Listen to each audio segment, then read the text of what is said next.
How's that? Is that better, everybody? Sorry about that. I'll start over. Jeff Kolcon here, Junior Hockey Advisor. This is Junior Hockey Advisor Live. No wonder everybody was coming on. The only reason you were coming on is to tell me you couldn't hear me. Probably was the best beginning we ever had. I was giving away free money a second ago. I think I gave away $500 to people that were actually hearing me. So sorry about that. Anyway, Jeff Kolcon, Junior Hockey Advisor Live. Tonight, we're talking about the process with a focus on the advisor. We're going to talk about the ins and outs of the advisors, the who, what, when, where, and why. Now, remember, tonight's very cool, and I'll mention this several times, because if you go to Junior Hockey Advisor on YouTube and you subscribe to YouTube, you can get the free copy of our Junior Hockey Advisor, all about the family advisor. I think we sell it for $9.95 on our Academy page. But you get it for free tonight. You can just you go on, you subscribe, we will send you a copy of it. You'll be able to use it, and that'll be very helpful. We'll do a broad version of that tonight. We're gonna not hit on everything. We don't have time to hit on everything that the actual seminar covers. But you just have to go and get onto Junior Hockey Advisor on the YouTube page, subscribe, and we'll take care of getting you that seminar for free, no cost. No hidden charges. We're trying to bolster those Junior Hockey Advisor YouTube numbers on subscriptions. We're getting closer and closer to that magic 1,000 number. That's a number where we monetize, so it's important. Tell us where you're watching from. Tell us who you are. Tell us a little bit about your player too, but what level you're at. Like, hi, my name is Bob, and I'm from North Carolina, and my kid is a first-year U16 player. That'd be really cool. It gives us an idea who's watching and how to cater the conversations here. So once again, Jeff Kolcon. Been doing this for quite a while. I'm not a family advisor, okay? I am not here to try to solicit you to be my client. I'm here to explain the process, okay? I've been doing this for over 30 years. I work in the industry. I work for a North American Hockey League team. I'm a director of player development. This show, the first show of the week, the first live stream of the week, we talk about the process moving up. Wednesday night, we will talk about the teams. We'll talk about the junior hockey from the players, the coaches, and the team's perspective. So 2 different live streams, 2 different podcasts, 2 different ways of looking at things. One side is just process, one side is specifically talking about the teams. So once again, tonight, we're talking about advisors. And the interesting thing about this is, as we talk about advisors, we want to make sure you know the who, what, when, where, and why of the advising world. And it's important to understand this because, a lot of people get into, we need an advisor. Okay, why? What are you trying to achieve? There's so many different perspectives on this. And, I saw today there was somebody that was asking, or this week, the comments always come up, or the posts on our discussion group always come up to, do I need an advisor? Do I need an advisor? How do I hire an advisor? Just had a one of our listeners, one of our discussion group members last night DMing me, well, what about the contracts? Well, we'll talk about a little bit about the contracts too. But when people say you don't need an advisor, or they say it's silly to get an advisor, it's really personal taste. Some people might say, hey, look, getting somebody to come in and clean your house once a week is a waste of money. It's a money grab. Why do that? You can do it yourself. Well, of course you can. But boy, oh boy, if you could afford to have somebody come in once a week to clean your house, it sure is a hell of a lot nicer. It really is nice. So and that's the way it is with a lot of services in life. So when you're looking at the advisor, now, believe me, I'm just as much pro-advisor as I am anti-advisor, because we're going to talk about pros and cons. And one of the major reasons we do this Junior Hockey Advisor show is because there's been a lot of bad advice out there over the years. Excuse me. That's why I originally had the mute on, is because I was coughing right when the show started, and I didn't want to cough on you. Now, of course, the show's going, and I can't do it. So, okay, let's get rolling. So, who, what, when, where, and why. Let's just start out with the who. Who are advisors? Advisors can be anybody. There's advisors out there that have not played past U16 hockey. There's advisors out there that played low-level high school hockey. There are advisors out there that have never played the game at any kind of structured level. And you say, Jeff, that can't be. Well, yes, it can be, because it's I deal with these guys all the time. Now, I got to be honest with you. When I say I deal with advisors all the time, today, texting advisors, probably 15 to 20 advisors today that I was texting with were interested in a specific kind of player. And so I reached out to advisors. I reached out to U18 teams. I reached out to junior teams because it's part of what I do. So do I deal with every advisor? No. There are advisors out there that I don't have to deal with because they're not dealing with players at the level that I deal with. They're dealing with only tier 3. They're dealing with only prep. They're dealing with only players that are looking to move into certain specifics of the game. Very similar to hiring a lawyer, very similar to hiring a doctor. You don't want a generalist doctor if you've got a specific ailment or a specific need. You want a specialist. I don't want to hire a tax attorney if I'm trying to get out of going to jail for bank robbery. I want a specific attorney that knows criminal law and can litigate and take me to court and work through the process. Never been in that situation, but if I was, I'd hire the right kind of lawyer. Same with advisors. A lot of good advisors out there that can do that. So when I was asked the question, the rhetorical question of who are advisors can be anybody. There's a lot of U18 coaches that double as advisors. There's people that work in all the leagues, USHL, the NAL, they work as scouts for teams, the NCDC, the USPHL, NA3HL, EHL, it doesn't matter. Canadian leagues, they work as assistant coaches or coaches, and they also have an advisement group, and maybe that advisement group is tied into player development. The worst word in sports, development. It is the most overused, improperly used word out there, because I can say development. Oh, I'm a development guy. The hell does that mean?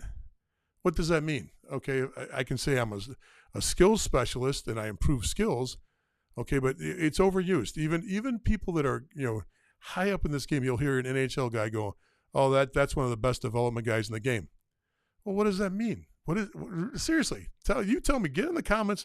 Tell me what you think it means to be in the development world. I'm on a side note there. So anyway, advisors can be anybody. Does an advisor have to have played pro hockey to be a good advisor? Absolutely not. Do they have to have played college hockey? It's a nice frosting on the cake if they've played at a college level. And of course, playing juniors makes a big difference too. And then, playing, tier 1 it really does help. But what you have to watch when you talk about this whole process is you really have to watch, is what you're trying to get out of an advisor what the advisor is selling. Okay, for example, I have a 14-year-old that wants to go to prep. He's sold on playing prep hockey, and that's the direction we want to go. I call up an advisor and goes, "Of course I can help you." And I read the bio, and the advisor is from Western Canada, and his client base is mostly guys in Western Canada moving up into the junior ranks in Western Canada, AJHL, BCHL, WHL, and he doesn't even really work with many kids going to college. He just works on getting them from the 14 level up into the junior level, which is perfectly fine. There's nothing wrong with it. That's a legitimate and that's honorable. There's nothing wrong with an advisor that really specializes on that. But if he's trying to tell me he can help me with prep and he's never played prep, doesn't have his children didn't play prep, because you'll see advisors that get involved because their kids went through the ranks and they went, "You know what, that wasn't a good experience for me. I'm going to get involved. I'm going to become an advisor." And there's a couple of them out there that are pretty darn good at what they do, and they never really played the game, but because they're children and their experiences with their children, they share that experience or they help with it. But I don't want an advisor that doesn't have experience in the area I need advice on. Okay, if I have a talented player playing Tier 1 Elite and I'm playing in the HPHL out of Chicago for one of those teams, and I'm really looking to see what my chances are of being drafted into the USHL. And that's very legitimate. There's nothing wrong with, quote unquote, using an advisor to campaign, to thump your drum, to get out there and be your guy out there that's tooting your horn. There's nothing wrong with that. But I really need a guy that knows the USHL, has contacts in the USHL, has current players in the USHL, and can pick up the phone and pretty much get every organization on the phone. If not, why would I be using somebody that doesn't have those connections? That's why, just like a lawyer or a doctor, you have to specialize and really focus on the specialization of this.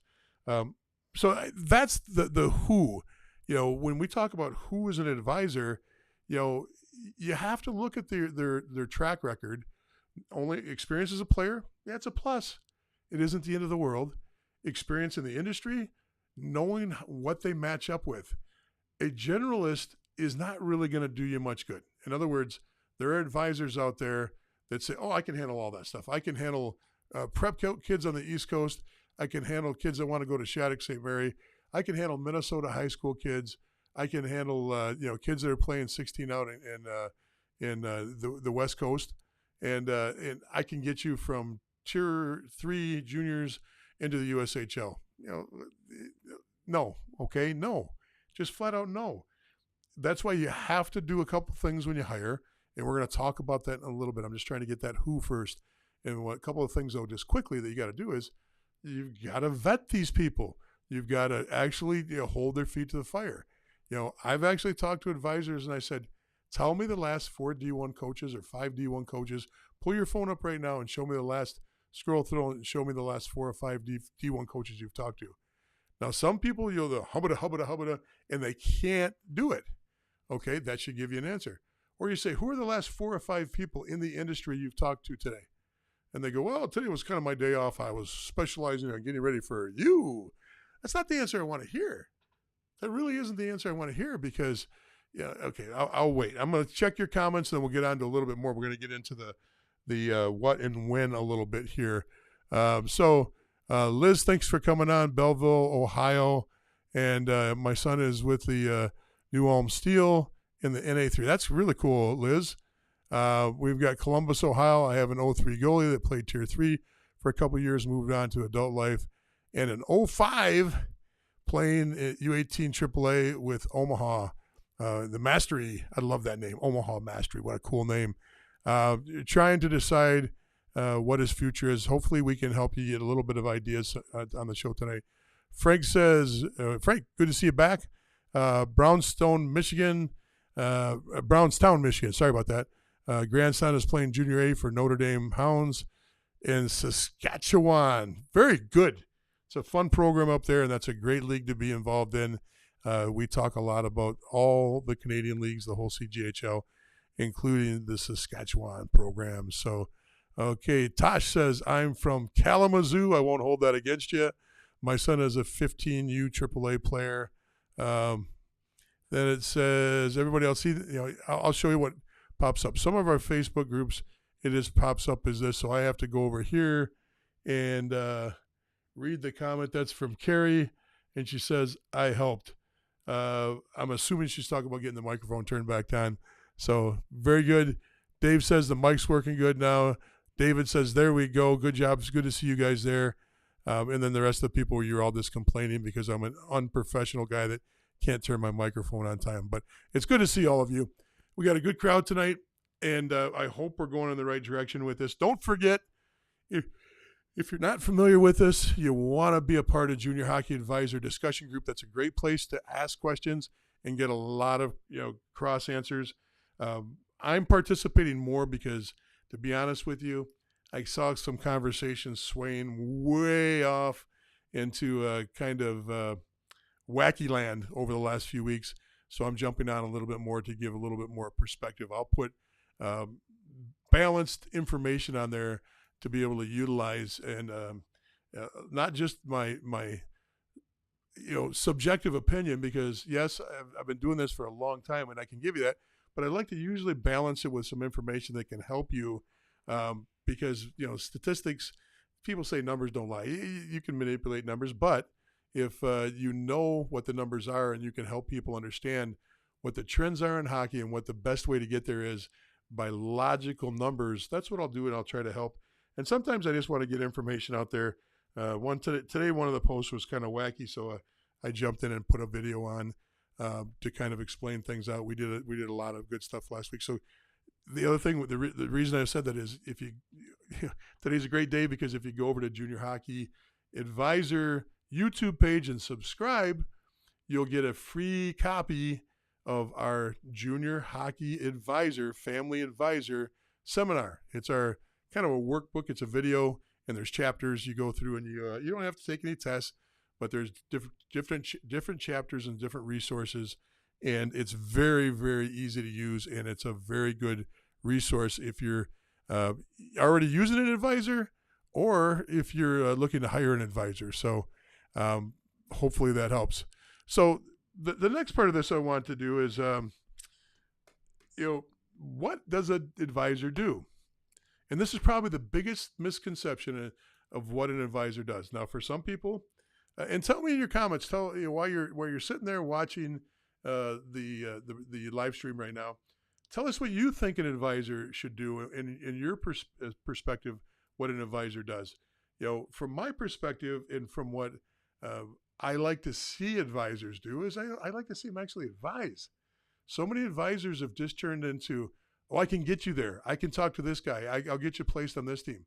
One of the biggest things that is irritating if you're looking to hire an advisor, and we'll talk about that process in a second, but if you're going to hire an advisor and you're on the phone for the first time with an advisor and they're already giving you solutions to your problems before they've fully vetted you, before they've watched you play, are you kidding me? I think I might hang up. I might literally hang up on them. And the reason I say that is because how can I had an advisor get on the phone and look, even if you're in the industry, even if you do what I do, even if you're a coach, a lot of times college coaches will hire advisors for their kids. You say, why would they do that? Why would they do that? Because they want a barrier to keep themselves in an objective position with their kid and with the teams that might want to solicit their kid to play for them. So they use an advisor as kind of a mouthpiece, kind of as an agent, which is kind of what an advisor is supposed to be doing right now. They're supposed to be advising. But what they've turned into, when my first experience when we were going to hire an advisor, is it was the peer pressure. My son was playing for OJG. He was playing for Oakland and Detroit. He was first year U16 player. It's not second year U16 player. Dad, everybody on the team has an advisor now. And I'm like, you really don't need one. We're good. Dad, everybody's got an advisor. And there's 3 pro players that were involved in the team. Even those kids had advisors. One was the coach of the team at the time, Detroit Red Wing, pretty prominent name at the time. But these guys have all got advisors. So I said, okay, look, and so we started talking to advisors, and the first advisor that we talked to within 5 minutes didn't really know my son. First time talking to him, what do you like to do? What do you want to go to school for? My son, I don't know, maybe business, He's 15. He doesn't know what the hell he wants to go to school for yet. And the advisor goes, I can get you into Northern Michigan. I can get you here. I can get you there. We'll get you playing in the North American Hockey League. And he already had a plan built out, and he'd been on the phone for less than 10 minutes with us. I was like, how in the hell can you tell me that that's the path that he should be taking? He might have been able to look at elite prospects, but he didn't watch any film. He'd never seen him live. Never said, hey, Adam, I already watched you play, 20 hours of hockey in the last 2 years. No, none of that. So you got to be careful with that and make sure that you understand what they're doing. Advice, in my opinion, should be primary. What should I be doing to get schools attracted to my game? What should I be doing in the off season? What should I be doing in the off season? What should I be doing during the season with junior coaches and college coaches? Is there a strategy? Now, of course, a lot of the things we talk about here on the Junior Hockey Advisor live streams and on our pages, our Facebook pages and our YouTube pages, is all the things that a lot of advisors should be doing. But I do it because I want you to have that choice. You can do a lot of this stuff yourself, if not all of it yourself, or even if you hire an advisor, you're still going to have to do a lot of this stuff.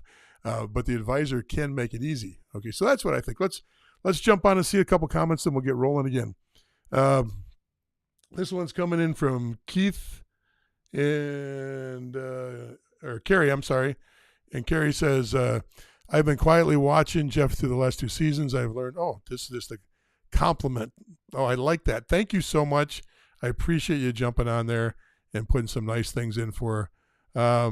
Here's another comment, and this comes in from, Carrie too, sorry. We chose to hire an advisor last season for our younger son after watching our oldest have a whirlwind experience in Tier 3. Well, we realized that we had gotten to a point where, as parents, we were over our heads. Even if people that work in the industry get that kind of thought process going, so that's not getting in over your head. It can get very, very, which way do I go? Which league should I play in? Where's the best place to develop? I hate that word. Okay, here's another comment real quick. David says, advice, connections, what camps, what tournaments. There you go. How to get seen by the right people. Most importantly, an objective, informed view of what your options realistically are. Hey, that's huge. That's huge. The objective, direction takes me into, people think that only Tier 1 players that are heading to, if you're not heading to the NAL, the BCHL, the UCHL, you don't need an advisor. I've heard that said.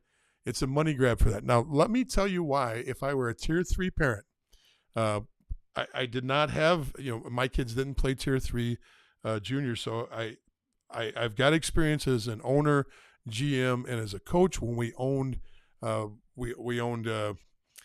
EJHL team, which turned into the NCDC, and then we owned the Empire League team, and we also owned the USPHL teams over the years. Got out of it a few years ago, so I've got a lot of experience with Tier 3 teams. I would say that a third of our kids had advisors on our Tier 3 teams. You think, well, why do you need that? I'll tell you why. Because there's a cost difference between Team A and Team B, and a lot of time that cost is much different. The difference in the cost between those teams is much higher than the cost of an advisor. So if an advisor goes, I can get you the same or better coaching, better level of play in this league or this team, and it's going to cost you $6,000 or it's going to cost you $4,000, or you can go play in Team B in League B, and you're going to pay $12,000 a year. Well, now you got to start listening. That's the kind of advice a good advisor can give. And yes, there is that kind of difference, because there's junior leagues in Canada that are everything from free at the CGHL level and the BCHL level. CGHL is the umbrella that covers all of the teams, just like we were talking with Frank a little earlier. That's your Saskatchewan, your Manitoba, your Alberta, your 3 Ontario leagues, your Quebec League, your Maritime League. And did I miss anything? I think that's it. And then you got the BCHL that's outside of that. BCHL and AJHL, no tuition. Now you start moving over, Saskatchewan, Manitoba, their prices aren't that bad because the ice is a lot cheaper. They're local rinks. They actually have some advertisement. They have fans.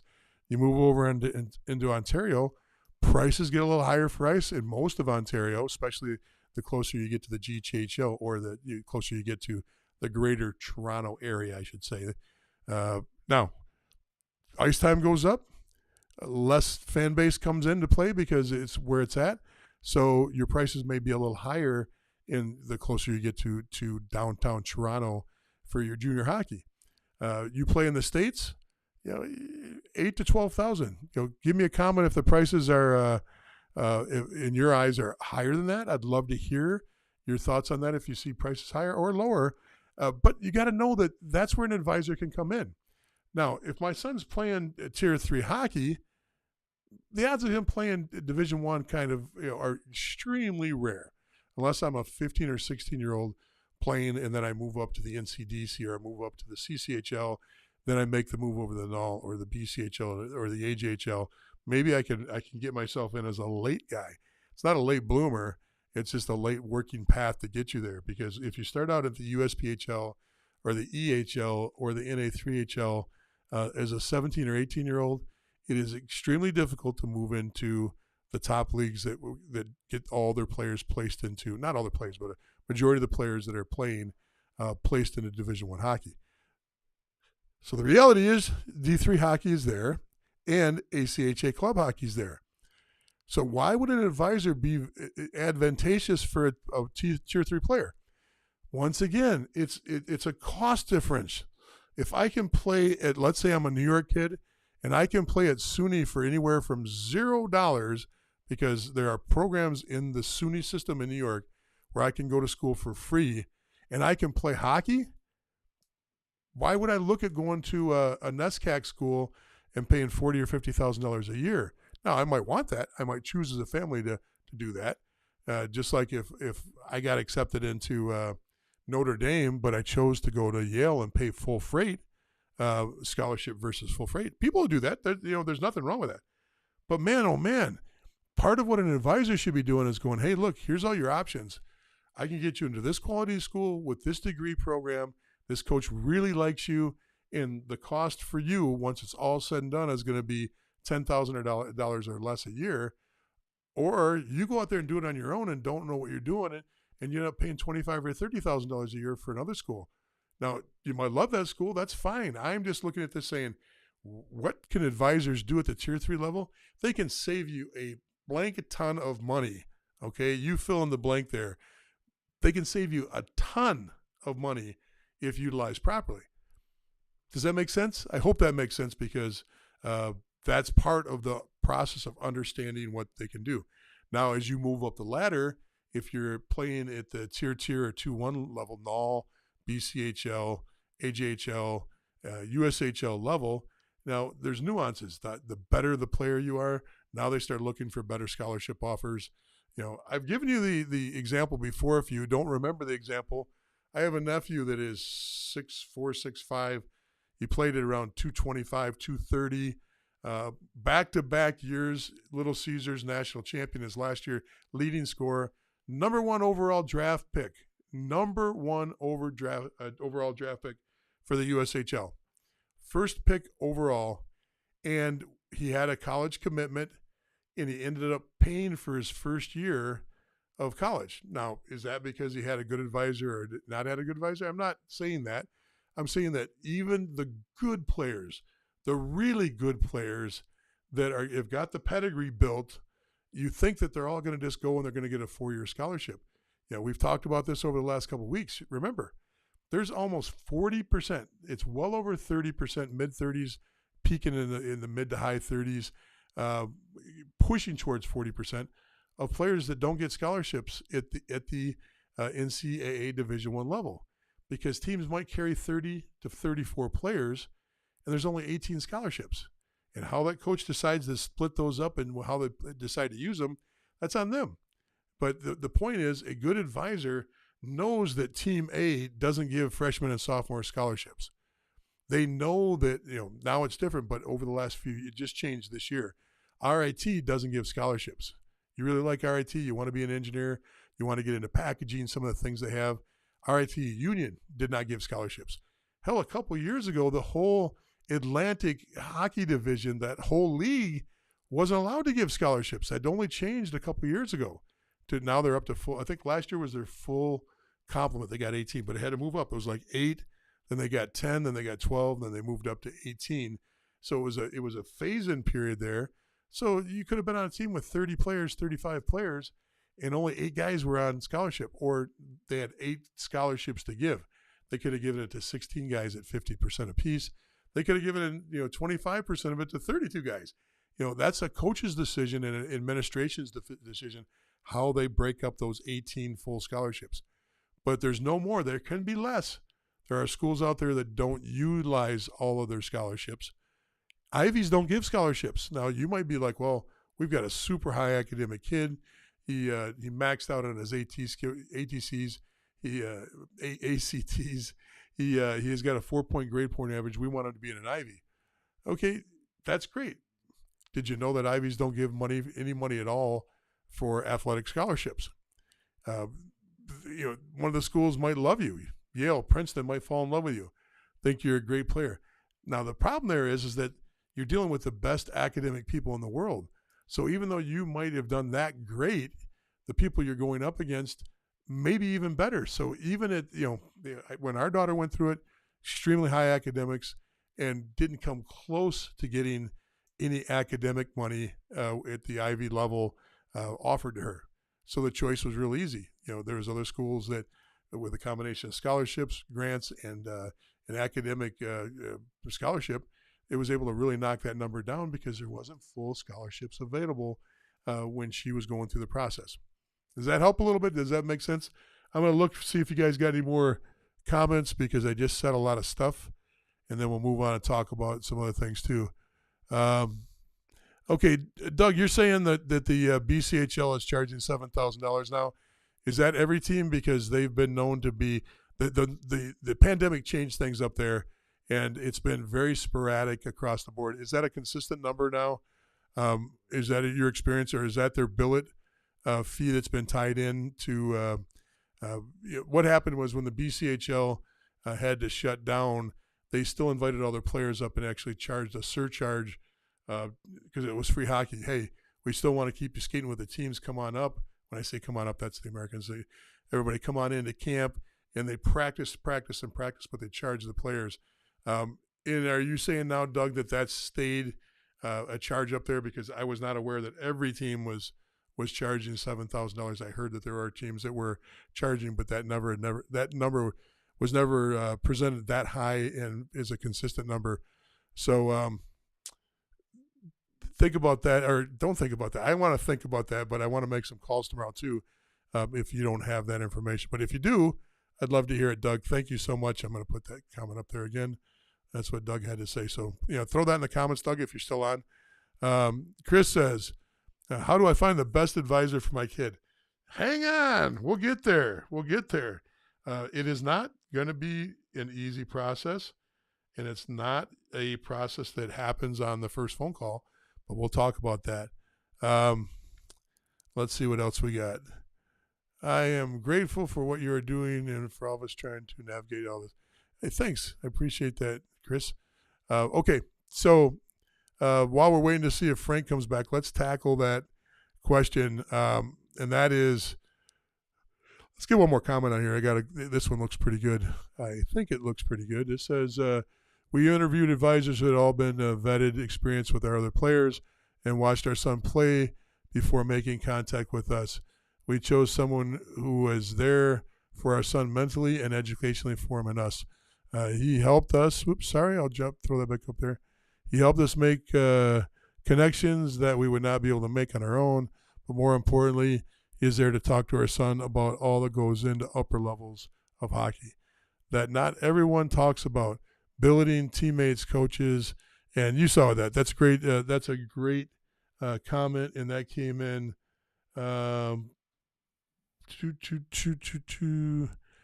to match that up with who it came in for, so I can. We interviewed advisors. I'm looking at my list on a different screen here to get the right. Give credit to the right person on this here. If I come across it, I will throw it up there. And I think that's from Carrie. Okay. Another one said that we reached out to an advisor. First thing he did was criticize other advisors, coaches, and teams in list form. We went another direction, got more out of these videos to get us where we are. I'm glad to hear that. That's why we're here. That's why we're talking about this. So I want to talk about how do we hire the best advisor. Then I want to talk about some poor practices. So I'm writing myself some notes as we go along there. How are we doing, everybody? Am I going on a pace that makes sense? Am I helping you? Once again, if you just came on, Jeff Kolcon, Junior Hockey Advisor, and we're talking about the family advisor. I see that our number of people watching live has gone up. So anyway, you asked the question, how do I find the best advisor? Well, you write down this site, and then I'm going to take you over to a site, and I'm going to show you a backdoor trick. Let me get that screen fixed because As usual, I'm not getting the screen that I want up there, and I will get it fixed for you right now. Okay, Tier 1 Elite is not what I want you to see, but I want you to see up in the corner there it says Elite Prospects. And how do I get that to show for you? I move it over so you can see it. Okay, so there it is. That's Elite Prospects. I get this off the screen. That's the website I want you to go to. Elite, why aren't you closing down Mr. Elite Prospects little screen there? I'll move you out of the way. All right, I am on the premium version of this, and that's important to be on the premium version if possible. Okay, so now if you look at Elite Prospects, they've got a thing that says Agent Portal. Just hit that little button right there, Agent Portal. Now, what you have, now there's a difference between agents and family advisors. So this is where your homework has to come in. But if you notice, you've got a list of everybody on Elite Prospects. Does that mean that every advisor shows up here? No, but if they don't show up here, that should tell you something. Okay, if they don't show up here, that should tell you something. So as you're looking through this list of everybody, they also show you how many clients they have. So let me make that a little bit bigger for you so you can actually see that. All right, so you got Finnish Hockey Agency. Now, what's the difference between an agent and an advisor? Advisors advise and advise only. Agents sign deals to get a percentage of a pro contract in the future. You can't do that, okay? Now, do many of these firms have both people that work as agents and advisors? Yes. And that's where that Chinese wall and the ethics come into play. Please do not make the mistake of getting somebody that says, hey, look, I don't want to, I'm not going to charge you anything. I'm not going to charge you. If you hear I'm not going to charge you anything, it's probably a situation you want to walk away from, because the NCAA rules, and I'm going to show you another website to go to help you out with the advisor side of things in a second. But the rules are you have to be charged the going rate of advisors to be considered being utilizing an advisor. If somebody says, I'm only going to charge you $1, that means they're really not charging you and they're working as an agent, meaning they expect something from you in the future off of your pro contract or off of maybe even your NIL money or something like that. So although I'm not an expert on the NIL, that's your name, image, and likeness, where kids can get paid now for doing advertisement or their photo or their jerseys. Let's stay away from that right now because that's still very, very murky water. We're just talking about the average Joe that needs to use an advisor. So this list will help you. And if I go on this list and just I'm trying to find a name that's that I don't know much about the agency, but I can use them as an example. Let's see here. That's a good name. I want something that's got a lot of a domestic that's got a lot of clients. So looking for an American name that's got, okay. So all right, let's use domestic. Canadian's just as good. Okay, we'll use Kazan Sports Agency here. Okay, now when you pull this up, it shows their most viewed clients, their NHL clients, their NHL drafted clients, and then all of their clients alphabetically. So now you can get a little homework done on this. Okay, do they handle youth players? Well, by gosh, they do. They've got a kid that's playing for Victory Honda right now. They've got players in the NHL, the AHL, NCAA. U Sports is kind of like it's a level of college club that's played out of Canada. So if you haven't heard the U Sports name and you're an American, you're actually eligible for that if you play major, junior. I think you're eligible for it no matter what. But I do have a lot of my players that went up and played major, junior. After they were done, they ended up in the U Sports world to finish off their degree. But you've got U18 players, you've got major, junior players, U17. So this is a firm that's got players at all levels. And that's interesting because now you can actually click on some players and do some reverse engineering. Okay, you can take a player that was in the null right here, and you can look at this player and you can back out of it. I don't know or Briggs, but I'm just going to use them as an example. If I'm looking for an advisor, I can go, hey, I want to play in the null too. Where'd this kid come from? How'd he get there? Okay, so he actually, this is very interesting because he played in the WHL. You don't usually see a major junior kid going to the NOL. Before that, though, he was playing Tier 1 hockey. He was playing Tier 1 across the board, San Jose Sharks. He's from Denver, Colorado. So we can just go, okay, check that off and know his role, his path, his direction, how he got there. But I could do that with any of the players I want, depending on how high I want to go. Oh, there's some NCAA kids here. All right, Western Michigan. Well, my son would be interested in Western Michigan. So let's look and see where Matta Lucas came from and how he got there. Or Lucas Matta, I'm sorry. Now I can go through and just look at him and say, oh, he came from the BCHL, and then he played prep in Lake Forest and Chicago area. And, and then he played in the Toronto area before that. So he's an Ontario kid. That makes sense. For some reason, he went down and played after his Toronto area, jumped down and played in the NAPHL at Lake Forest Academy. So he went from playing U16 in Canada, jumped down to a prep school, went to the BCHL, and this year he signed at Western Michigan. So now I can put a little bit together on what are the good advisors and what match up. Now you have to make phone calls. This is the part about it that when you're looking at this list, and let me jump out of this and get back over to me.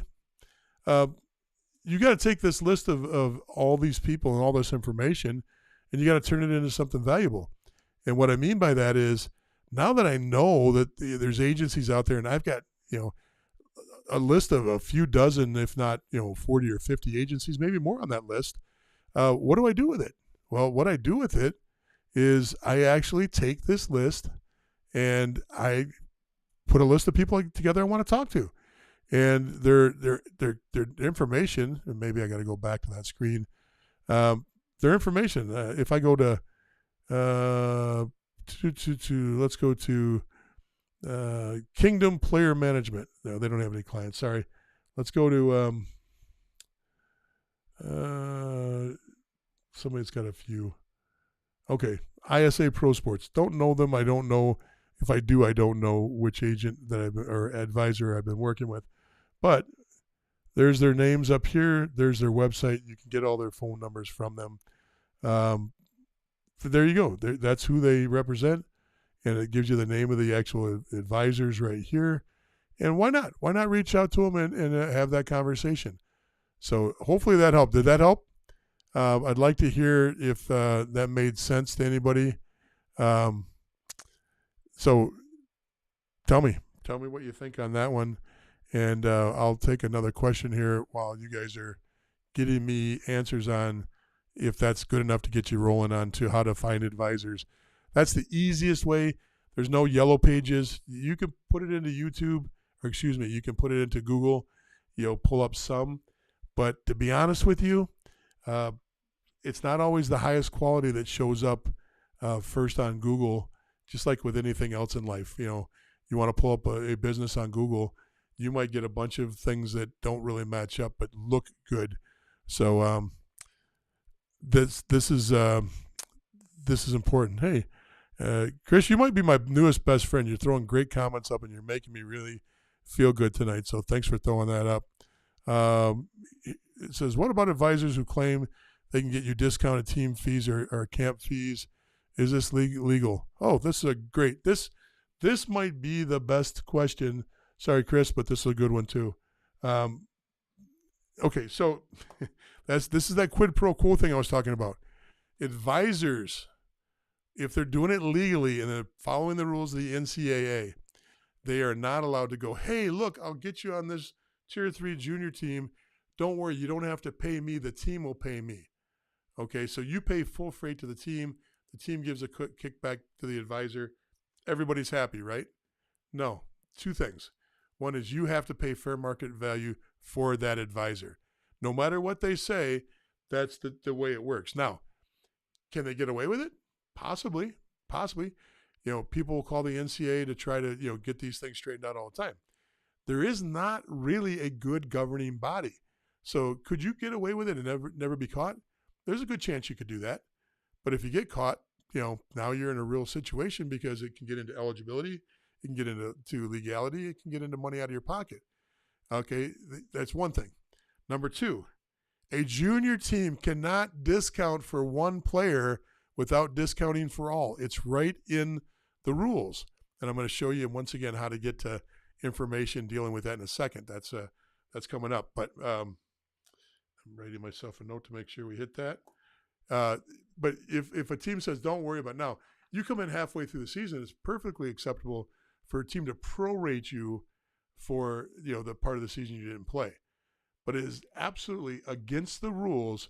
All things equal, there's a team of 25, 28 players, and then your advisor gets you placed on this team because they're looking to get up to 30 players, and they go, hey, look, we'll give the kid a break. Just tell me it owes $5,000. Huh? No.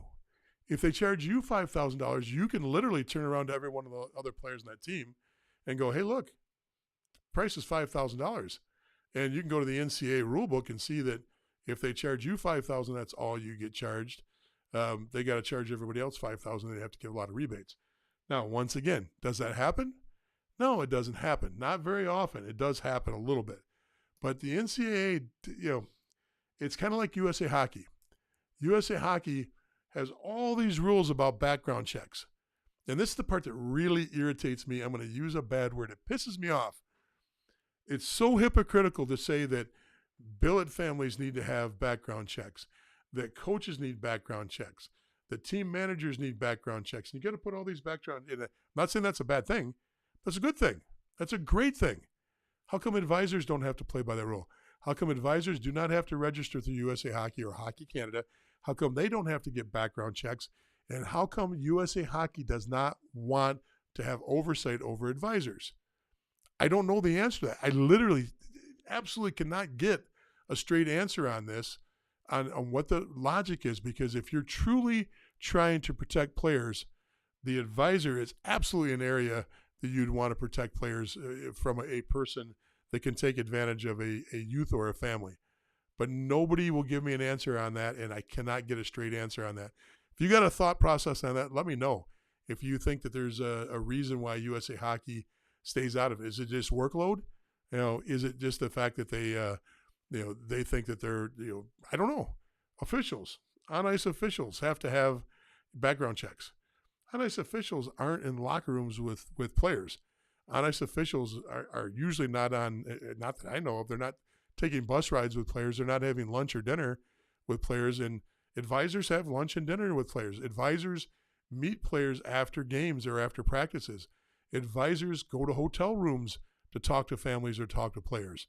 Okay, there is absolutely nothing that controls advisors except for a little speck of information from the NCAA. Now, one of the things I said I'd do is I'd show you where to get more information on the advisors as far as the rules go.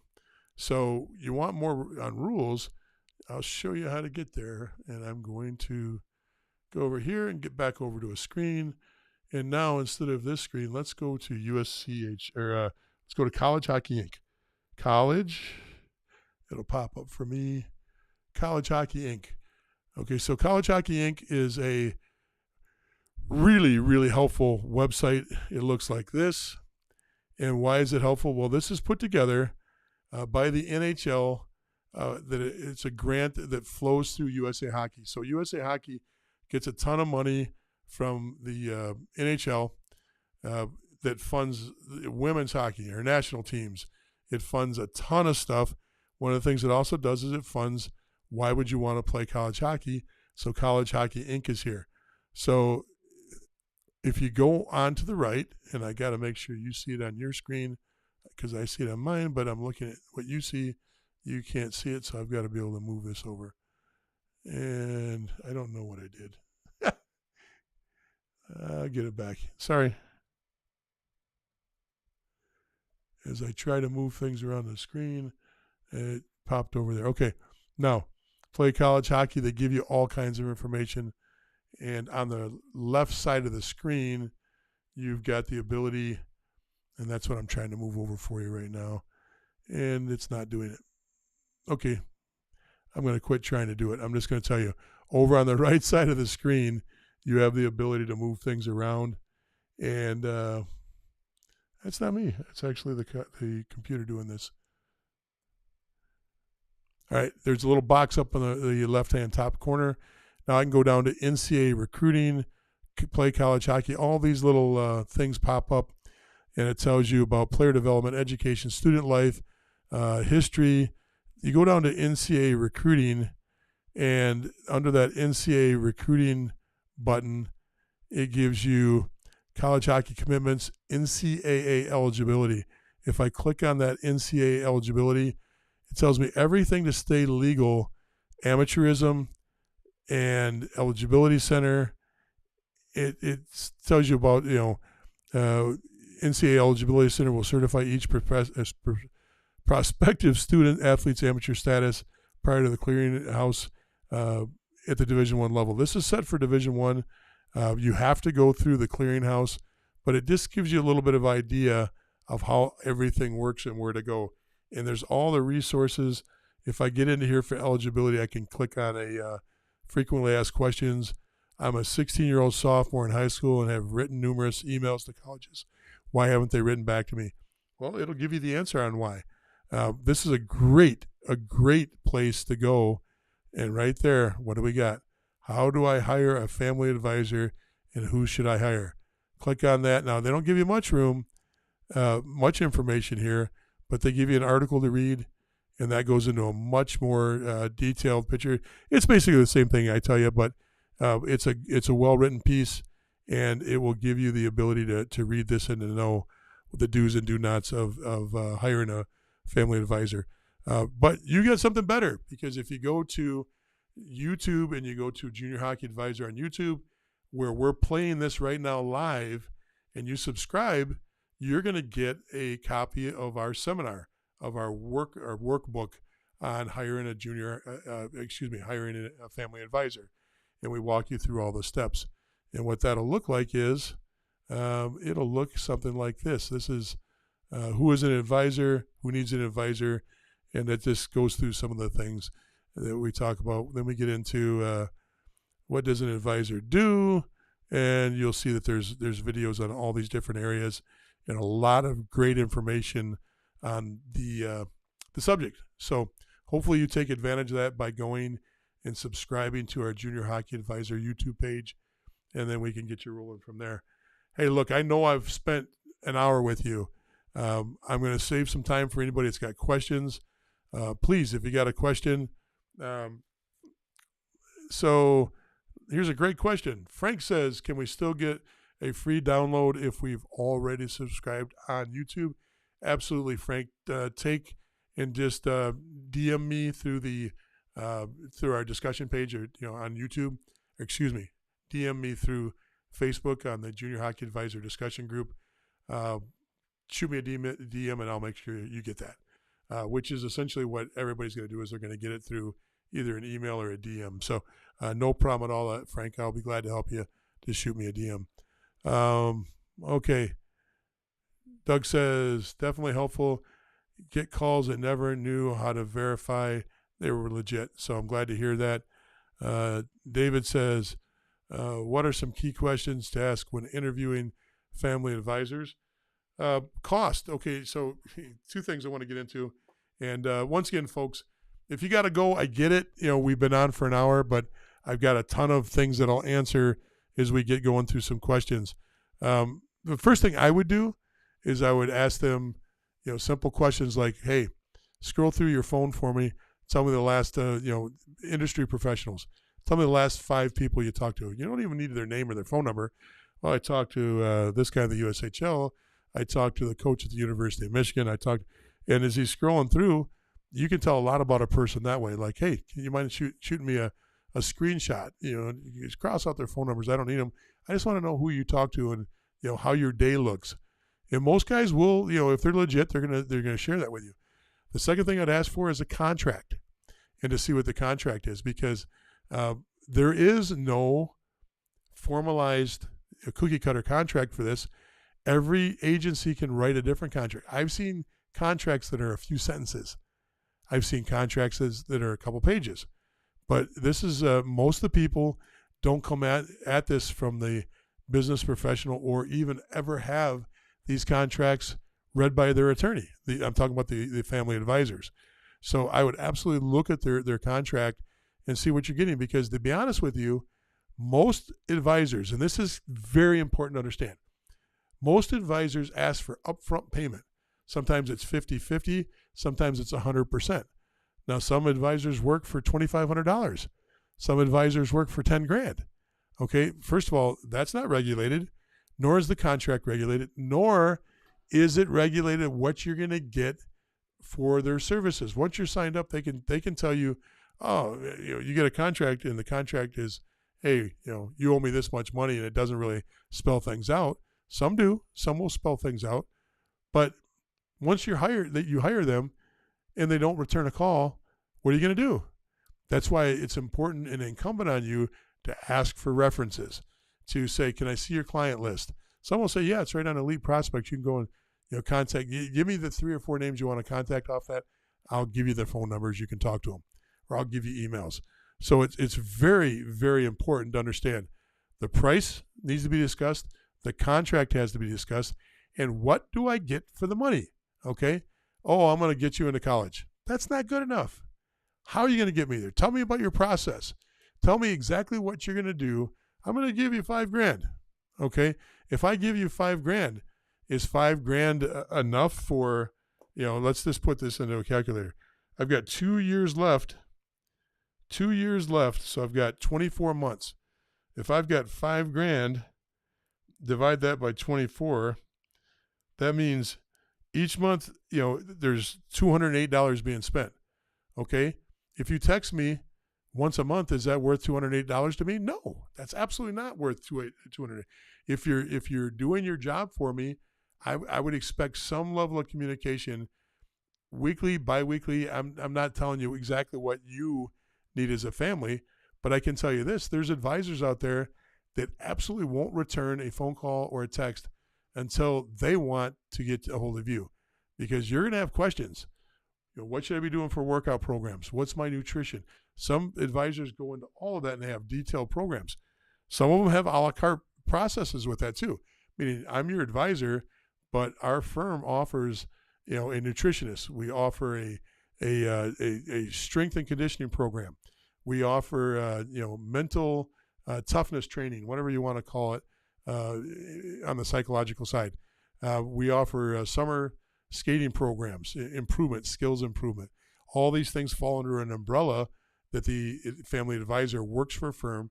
And so you might hire them as an advisor for $3,000, but it's a la carte after that. And they might recommend that you use their strength and conditioning guy, that you go to 2 weeks and use their skating coach, that you buy their meal program or their nutritional program. I'm not saying you need to do any of that stuff, but I'm saying some firms offer that. So contract, what to expect, what is the pricing? Personally, if I were to go through the process again, I would want a month-to-month contract. Sure, I'll pay you. I want to pay monthly. And then at any point I can step out of this contract if you're not fulfilling your end of it. Okay? Now here's the negative side. The negative side is you might have to fire an advisor. From time to time, it's important to know that if they're not aligned, if they're not doing their job, you're going to have to fire them. If you've prepaid for everything, don't expect any money back. There's no governing body that's going to prorate your money back for you. You can't talk to your team. You can't talk to your coach. You can't talk to USA Hockey. You can't talk to a league. You can go to small claims court or go to court and litigate it. But like my wife says, when I get upset with some business, you can win that case, but do you want to spend $200,000 to get your $10,000 back? And when I was in business in the hockey world, I went to my wife, who's the litigator in the family. She's the attorney. She goes, yeah, you're right. You're 100% right. They owe you money. It's going to cost you 3 times as much as what they owe you. Is it worth it? So those are things you gotta be careful with and understand as you go through this process. So hopefully that helps when it comes to the whole process. So we covered the rules. We cover hiring the best advisor, how to find that best advisor. The other some poor practices. We talked about one poor practice that the advisors do, and that is poor practice is to have answers before they vet your player and know. I like advisors that have a small client base. I like advisors that don't want your business right away, and they're like, slow down. We're going to talk first. I might not be the person for you because, I have too many players of that age group. I have too many players of that position. I had an advisor for one of my kids that sent us to a USHL or no, I can't remember if it was USHL or no, but it sent us to a team to practice, and this is years ago, so I forget which team, and I'm purposely not going to remember that team because I'm not going to talk about a previous administration. The team's changed hands now. Six other D gapped or sandwiched at the same age as my kid were in camp, regular season, came in to skate for the week, all represented by the same advisor. Now, how can my guy, my advisor, my family advisor be doing the best job for my kid when he sends my kid along with 5, 6 other kids to skate for the week with a team that he wants my son to play for? Oh, yeah, they're going to love your son. Well, he had to say that to 6 other families too, 5 other families too. That's not what you want. You want him to have a very narrow window of focus on the position and the age for your kid, the position, age, and skill level. I don't mind if he's got, a tier 3 a kid at that level that he represents, maybe 1 or 2, maybe 1 or 2 tier 2 level kids, maybe 1 or 2 kids that are at the tier 1 level. Okay, that's 6 total kids. If he's getting $5,000 a piece, you can do the math on that. And if he's doing that for goalies, forwards, or goalies, left wing, center, he can have a good living coming out of there. I don't want to hear he's got 6 kids at every position at the same age group. That doesn't do me any good at all. Okay, so that's a poor practice. The other thing is retribution. If you get into it with your advisor and you hate your advisor, keep in mind this is an extremely small world with some very thin-skinned people working in the industry. Thin-skinned and not professional people working in the industry. Most are professional. I didn't mean that to say that I'm, I hope I'm professional, but I wasn't using that gesture for that. Maybe it was subconscious. Maybe I was. But most are very ethical. Most are very professional. And most are not thin-skinned and don't hold things against players. But there's some advisors that do. And you got to be careful. We saw the comment earlier that came across the boards that our advisors started bad-mouthing other people. If they start bad-mouthing other people, you don't want to hear that. I've got tons of opinions on advisors. I don't come on here. In fact, one of you this week actually reached out to me and asked me to post about an advisor that they had a bad experience with.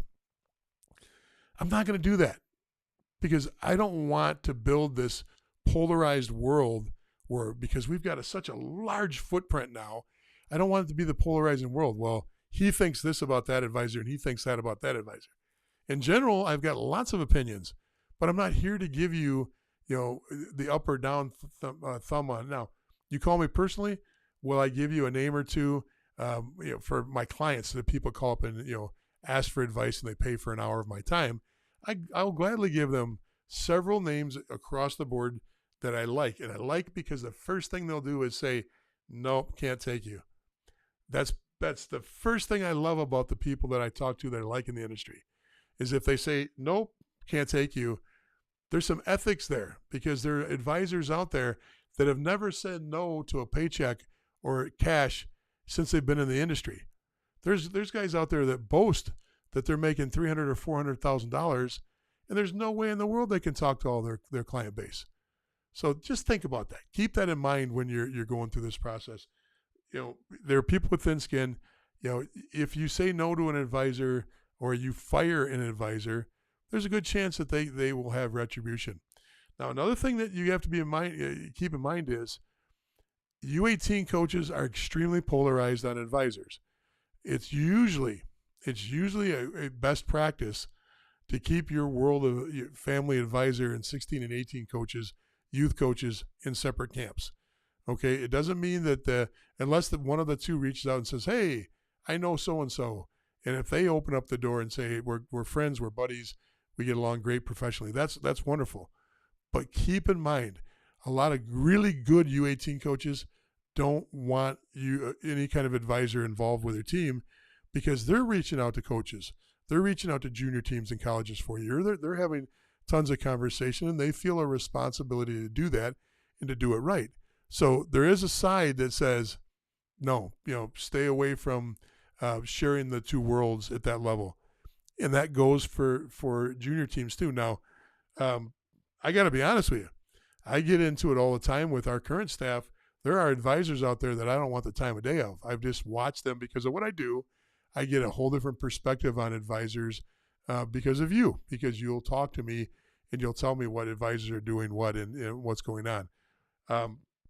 I get into it with our staff saying, why don't we use them? And our staff in our program, our ownership group, our general manager, our coach looks at the world a little differently than I do. And their thought process is, no, we're going to deal with everybody because it's about the players. And they're absolutely right. It's about the player. It's not about their advisor. So, yes, I want to see bad advisors out of the business, but I got to realize that even bad advisors could be representing a very good family. And that's something that's a bias I carry in. That's why I can't be an advisor. When I see wrongs, I just want to eliminate those from my life.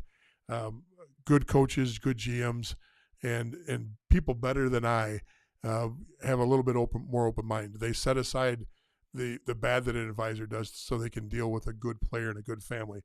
So I'm learning. I'm not there yet. Maybe give me another 30 years and I'll get over that where I don't hold a grudge against somebody that does something either poorly or inefficiently or literally just because they're full of evil. And there are people out there that are like that. So, all right. Any other questions? Anything else going on? There's a couple things coming in on specific kids. I'll try to reach out on the specific kid stuff, but I don't want to get into specifics on individual kids because it makes it a little bit tougher to answer. Now, here's one I can answer. This one says, I have an 03 goalie playing Premier for the USPHL in Mass. He was offered a few good D2 club programs, play juniors again, or go to play ACHA college club hockey at the D2 level. Your two choices coming out. Now, remember, there is a path for many kids coming out of even the Premier level, USPHL Premier, that can get to D3 hockey. There is a good proportion. I just did last week. We spent a whole half a show on talking about all three leagues, EHL, NA3HL, USPHL Premier, contrasting things. And we also broke down the numbers of how many kids go from those three leagues and jump into college hockey. So, yes, there is a path there, and you can probably get there, and you probably want to triangulate with your coach. If you use a goalie coach, talk to the different people, see what the actual chances are of playing D3 hockey. Now, your son may already know the answer. He might be like, look, I know the level we're at, but D3 hockey is actually broken down into basically three levels. You've got your elite D3s. Who are your elite D3s? Go on to look at the USCHO, that's United States College Hockey Organization. USCHO, I think it's .com. It might be .org. But if you put USCHO into your search engine, it'll pull up that. You can go to D3. You can look at their rankings, and they've got coaches' rankings. It's called the Cratch rankings. There's different kinds of rankings. Some are computer-based. Some are, objective by, coaches. And what they do is they give you an idea of what the rankings are. Usually, and I don't know, I haven't looked at that level to see if D3 teams are ranked inside of My Hockey Rankings, but I'd probably use that as a last resort. My Hockey Rankings get stronger when there's crossover pollination of games between leagues and the more games. Youth, you get 50, 60, 70, 80 games. In college, you're getting 24 games or whatever you're getting a D3. It doesn't give it enough information to give it the statistical pull that it does for My Hockey Rankings with youth. But look at those rankings. Top teams. Most likely you're always going to see the Geneseos of the world. Wisconsin Stevens Point, Wisconsin River Falls. Adrian is super hot right now. Plattsburgh is always hot. Elmira once in a while is up there in the top 10. You're looking at the Uticas of the world. You're looking at the Nescacs, like the Middleburys of the world popping up there. And there's other ones that are starting to grow, but you can go back through the years and look at their rankings. But that's your top 15, your top 10, your top 15. It's pretty clumped, and it's almost always consistent with the same names, with one or two teams popping in there. That's your elites. Now, what are those teams made of? Those are guys, almost all those guys are coming out of high-level junior hockey on those elites. And you get a lot of drop-downs. You got guys that were BCHL to a Division I team, then from a Division I team to that elite D3 team. Now, why would a kid go from D1 to D3? He's not getting enough ice time. The cost was much more than he thought it was going to be. The scholarship didn't line up the way he thought it was going to line up. He lost his commitment at the last second because they overcommitted and they had 5 players coming in for one spot. There's so many reasons why those D1 kids dropped down to D3. So you'll see on those top rosters 4, 5, 6, 7 kids with D1 experience on the teams. And you see the rest of them coming from the NOL, and a very few of them are coming from any other leagues, NCDC, and those sorts. So it's important to know that there's that top tier of D3 teams, that middle tier, that's your EHL teams. That's your USPHL, that's your NCDC kid. That's the remaining kids from the NOL that didn't go to those elite programs.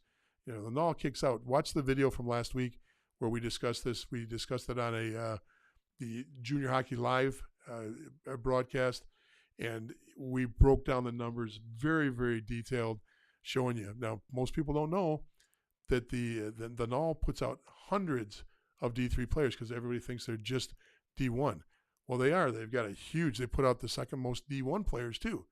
But it's a huge league. There's 29 teams. And so why would a NOL kid choose to go D3? I'll tell you exactly why. If I got a chance to play for a national championship and play for an elite D3 school, or I go to the weakest league inside of D1 with no money, meaning no scholarship, and the price of the school is twice as much, and they're carrying 30 to 33 guys on the team, and I'm a freshman that's been told I'm not going to see much ice for the first year or two. Maybe I want to go to a D3 school and play right away and be an impact player. Happens all the time. So the answer of do you want to move or stay, D2 ACHA hockey is a good level of hockey. I see your comment, goalies are tough. There's only a few spots, but you got to reach out. You got to talk to coaches. Do you necessarily need an advisor? I don't think you need an advisor, but you should be talking to your current coach. You should be talking to, if your son thinks that he's interested in D2 programs. You can also throw a question up. We've got an expert from Illinois State. The gentleman that runs all the programs there is one of our experts on our discussion group. He can give you advice on how to steer your players. So hopefully that helps a little bit. I see your comment that says he was offered already. That's great. So now it comes down to money. Now it comes down to, are they going to offer anything? How many goalies are they carrying? Does he like the team? Does he like the school atmosphere? 3 things on the college level. Do I like the team? Do I like the school and the academics? Do I like the social world? And if those 3 things are all, thumbs up, or 2 of the 3 are thumbs up and you can live with the other one, that's fine. Then you move on, or you move up and you take that offer. So I don't have a problem with kids moving to the college club level. There's 500 college club teams in the United States. Some of them, when LIU, Long Island University, was still playing at club, they were giving kids 50% because they had a deal with the campus for a 50% grant for players that come onto the team, and it fell under there's something about exposure to older students that had some real life world experience, and the grant was built for people that are coming into school at 20, 21, 22 years old. So you need to explore that and make sure you look at everything. I'd be concerned about the academics and the money side more than the hockey side first. Hockey second if I'm going to play ACHA Division I, Division II, or Division III. So hopefully that helps. Last chance questions, because we've been going a long time. Anybody else with a question? I've tapped danced about enough, and hopefully I didn't make up too much. Hopefully these are all legitimate. Once again, subscribe on the Junior Hockey Advisor page for YouTube. Get yourself the free copy of our seminar, webinar, whatever you want to call it. There's 5-6 chapters, a resource area, and we cover pretty much everything you want to cover. Who is an advisor in a little bit more detail? What does an advisor do in a little bit more detail? Where do I find an advisor? I think I explained that one actually better than the webinar does. When do I need to hire them? We're not going to get into that tonight. Why hire an advisor? We covered a little bit, but this goes into 23 minutes of action-packed information, and then there's some resources. So hopefully you can jump on and use that. I'm glad everybody stuck around for as long as, hey, listen, we're leaving with a bigger audience than we started with an hour and 20 minutes ago. That's awesome, folks. Thank you so much. And as we move towards 8,000 people in our discussion group, 5,000 people over on our page, and we want to push towards that 1,000.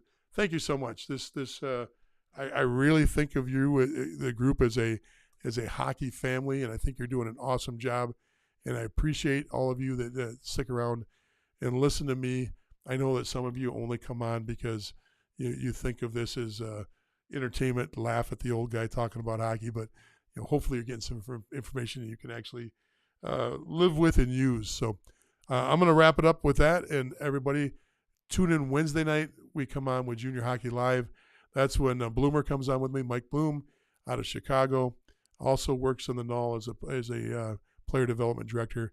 He can help you understand this just like I do, and we usually have some really good banner. He's a great guy. I love having him on board. And once again, thank you so much. Hopefully we'll see you Wednesday night. Take care, everybody. See ya.